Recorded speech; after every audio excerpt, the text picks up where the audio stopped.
Hello everyone and welcome back to another Diecast review. Today we have Clint Bowyer's number 14 Barstool Sports Diecast. This is a Patriotic Diecast. I do believe Barstool either left NASCAR or NASCAR got rid of Barstool. I don't really remember, but I think I saw something about that, but I didn't really read into it, so I don't really have any idea about what was really going on there.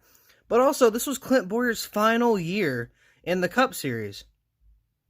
So he is retired this year. I believe isn't Chase Briscoe taking over the 14? I could be wrong, but we will see Clint Bowyer up in the booth, which is honestly, I think is a very, very good place for him. So hopefully we will kind of see some awesome commentary from Clint Bowyer up there in the booth. Now, a lot of people love this diecast. A lot of people think that this is possibly the paint scheme of the year for 2020. I don't think so personally, but it is a very, very good scheme just from what I've seen. I haven't seen the diecast yet. This is my first time looking at it. I don't even think I've seen a review on it yet. But anyway, what better way to get into a diecast review without knowing anything about the diecast? So let's go ahead and get this started. Here's the diecast out of a box, and might I say, this is a very, very beautiful diecast. Now, I can see why people are, thinking that it might just be paint scheme of the year for 2020. This is a fantastic paint scheme. Let's go 360 real quick. Just kind of look all the way around here. This is awesome. Now, I didn't think it was too great to begin with, but now that I actually have it in diecast form, I can actually see a 360. This paint scheme is so much nicer now that I actually have the scheme. So without further ado, let's go ahead and take a look into this diecast right here. On the hood, this is a very, very nice looking hood, might I add. Reminds me of the Bush for Kevin Harvick. It's something like that. Not completely the same, but it does look kind of similar. Back-to-back World War champs, whatever that is. I mean, Barstool Sports, I don't really know much about Barstool. I don't really know what's kind of going on there, but I guess they're back-to-back, whatever World War Champs is. You got the Barstool Sports logo on each side. Got America right there in the middle. Got stars and got a bunch of streaks. I guess it's like a firework or something. Got the Ford logo there, or the Ford. Oh, goodness. Look at that. Oh, my God. Look at that. Look at that banner. Jeez. That yellow is so out of place. Wow. That's tough. That's actually tough. That's really bad. You got a bunch of little white streaks on the Cup Series logo there. Fantastic. Always nice to see. Got the 4 logos there as well. Got the 14. Oh, if we can focus. There we go. Barstool Sports right there on the back behind the 14. You got the little logo there as well. Looks like we have a maybe loose windshield. Oh, God. I keep hitting my thing. Yeah, it is a little loose. It's not a big deal, though. Just a little bit. We got USA. Let's see if we can... 1776, USA 1918, USA 1945, I guess that's, I don't know, championships or something. They look a little low, though. I wish they was more in the center. It kind of bugs me a little bit, honestly. Right here on the back, I got Barstool Sports. Got the three, what? I was going to say the 3 stripes. I mean, I guess technically, red, white, and blue, that's technically 3 stripes.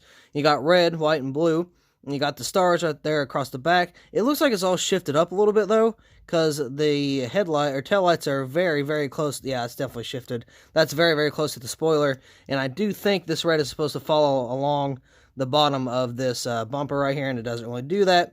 So that's nice. It does line up, though. I will give it that. It does line up. Let's see, you got this more stars down here. Rush Truck Center's Haas. Got a little bit of a red stripe down there.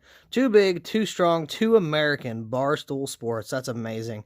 Now, I do believe the other side is different. We'll take a look at that in a second. It looks like One Cure, Cummins, Rush, Exalta. Let's see, on the B post, you got Ford, Mobile One, Rush, Peak, and that's his other sponsor. Was that Decal? I don't remember what that one is. Clint Bowyer, right there on the name rail. Now, I got this little eagle right here. That does look pretty cool, but I think it's a little out of place, in my opinion, because it looks like it's just crammed, because you got the 14, the eagle, Cup Series logo, and NASCAR race car, like, right in that little area, and I don't really know how I feel about that. I was thinking, I don't know, maybe you could have put it... Well, I don't know, if you wanted to really... Okay, the eagle might not be necessary. I mean, yeah, I know an eagle's American, but at the same time, it doesn't really look like it fits. If that makes any sense. It doesn't look like it kind of belongs there.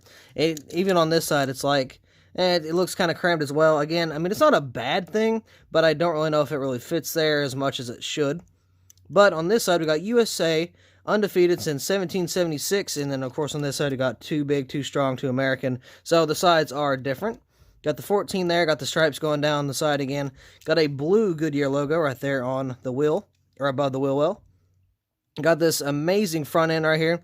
You got a red. Okay, this reminds me of the Xfinity banners. It's like blue and red, and it's got the stars, and there's Mustang right there in the middle of that. Got the horse there, got the headlights and stuff, got the grill intakes. Now, the decal placement is actually pretty good. There's nothing really wrong on this side, unlike the back, so that is something good. Got 3M Lincoln Welders and Sunoco right there. Got a black spoiler. Looks really, really nice. So, yeah, really, really cool paint scheme. I do think it's second. It might be second or third within the whole Patriotic paint scheme for 2020. Now, this is a fantastic scheme, don't get me wrong. I will put it in top 5 when it comes to Patriotic paint schemes, but when it comes to actual paint schemes, this may be top 10, somewhere around there. But I don't know. I'm known to not like paint schemes, and then they grow on me over time. That happens a lot. So, I don't know if this paint scheme will grow on me, because like it's a great scheme, it is, but I'm not really too big of a fan. It's a beautiful scheme, though. I'm not really going to put it up to my top 2 favorite paint schemes, but I don't know. Maybe over time, as the more I look at it, the more I notice things on it, it might just kind of grow on me, and I mean, honestly, I'll be okay with that if that happens. Once again, sadly, this is Clint Bowyer's final year. Well, 2020 was. It's 2021 now. So, yeah, I mean, you know, that happens. People retire. How many people have we had go to the booth recently? Since, like, 2017, we've had Junior, Gordon, not 2017, that was 2015, but we've had Gordon, Junior, Bowyer, and wasn't there one more? I think there was one more driver that went up in the booth, and I don't remember who it was. But we've had, within the past 5-6 years, we've had a lot of people, or not a lot, but we've had a lot of people retire, and then a few went to the booth. So I don't know. I'm kind of excited for Clint Bowyer's commentary. I feel like that'd be pretty awesome, honestly. Clint Bowyer is more like the clown people, like one of the funny people on pit road, and stuff like that. If you actually get an interview, or if you get to talk with Clint Bowyer, you'll notice he's got that sense of humor that everybody loves. You can't hate Clint Bowyer for his personality. Now, maybe as a racer, I can see how a few people won't really like him with how he races, but just for his actual personality, you can't hate him. You cannot hate Clint Bowyer. Same thing with Blaney. You can't hate Blaney. You can't hate Chase Elliott. Now, I mean, you can't really. Who's one you can't hate? Someone who's really humble. Trying to think. There's one more that I'm trying to think of. I think Kenseth is pretty good. He's a pretty good guy. I mean, I haven't met any of these guys, so I don't know, but I know Clint Bowyer and good old Ryan Blaney. You can't hate. You can't. They're class clowns. Everybody loves them, especially personality-wise. But this paint scheme is definitely I'm going to say an 8. No, I'm going to give it a 9 out of 10, benefit of the doubt, because it might grow on me later on. But anyway, I do believe that's going to be all for this Diecast review. So, thank you all so much for watching. I hope you all enjoyed, and I will see you in the next video.